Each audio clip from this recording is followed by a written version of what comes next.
Have you ever faced a difficult choice? You look at the facts, but you still feel unsure. Sometimes your head says one thing, but your feelings say another. This is a common struggle for everyone, not just English learners. When logic fails, we often rely on a special feeling. In English, we have a perfect phrase for this. Today, we will learn the idiom, go with your gut. Understanding this will help you talk about making decisions and trusting your instincts. Let me tell you about my friend, Tom. I told Tom to go with his gut about a job offer. Tom looked confused. He looked down at his stomach. He asked, "Why? Is my stomach hungry? Does it want a sandwich?" It was a funny moment. He thought I was talking about his belly. So, what does it really mean? Literally, your gut is your stomach. But figuratively, it means your deep inner feeling, your intuition. To go with your gut means to trust that inner voice. You follow your instinct instead of overthinking the problem. Let's see the correct usage. Sarah was buying a dress. The blue one was cheaper, but the red one felt special. She couldn't explain why. She decided to go with her gut and bought the red one. Later, she felt confident and happy. She trusted her feeling, and it was the right choice.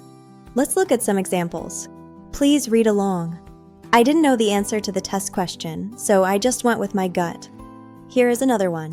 When you are lost and the map is broken, sometimes you have to go with your gut to find the way. Here is a memory aid. Imagine a little light bulb glowing in your stomach. When your brain is dark and confused, the light in your gut shows the way. Did you know? Long ago, people believed that our emotions lived in our stomachs, not our brains. That is why we say gut feeling. Interestingly, science tells us there is a connection between our brain and stomach.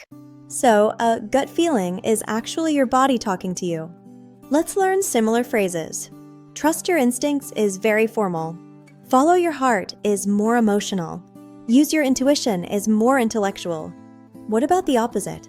You could say, think it over, use your head, or be rational. These mean using logic, not feelings. Be careful with grammar. A common mistake is saying, go to your gut. This is wrong. You must say, go with your gut. Also, remember that gut is a bit casual. In a very formal business meeting, you might want to say, trust my instincts instead. It is quiz time. Look at the question. What does go with your gut mean? A. Eat lunch.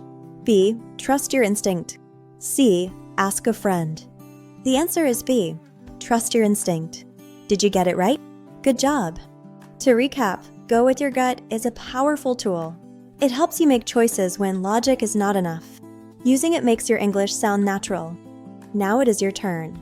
Tell me about a time you went with your gut in the comments. If you enjoyed this, please like and subscribe. See you next time.